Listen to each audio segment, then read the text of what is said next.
Okay, this is 2 of the 4 condensing units, and they're all about the same. This one's a little different because over here on number 1, the foundation pad has not elevated a minimum of 3 inches above grade. So this group is a little different in that regard. Then there's another one on the other side of the house, number 3 condensing unit, and it's a 4-ton system, and it's got a 5-ton circuit breaker on it.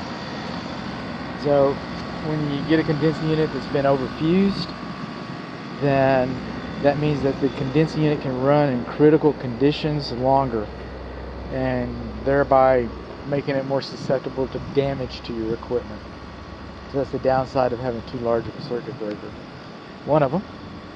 And so we're over here, and so we got 1 condensing unit that's overfused and 1 condensing unit that's not elevated high enough.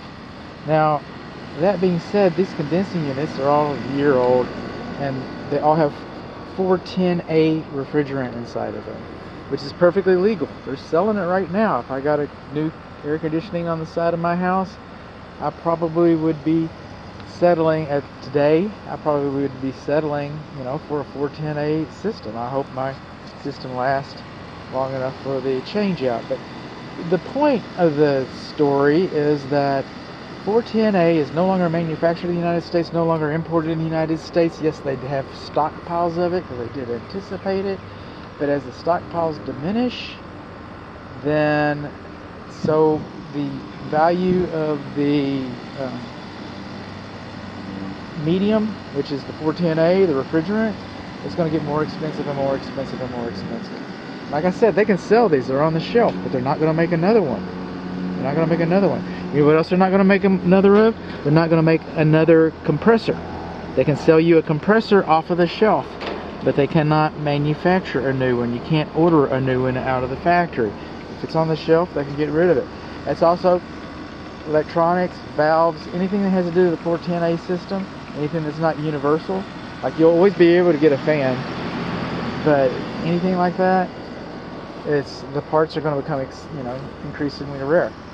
There's another aspect of this to take into consideration too, is that what manufacturers is Lennox. Well, Lennox thinks that all their equipment should be matched. So right now you have the builder's warranty, maybe 1-2 years on the air conditioning system. It's probably the contractor's warranty, so it's just parts. It's just not even parts, it's just labor. So they will warrant their labor. They're not going to warrant the parts. You got to go through the manufacturer. The manufacturer is going to give you an extended, it's 410A. It's an obsolete refrigerant.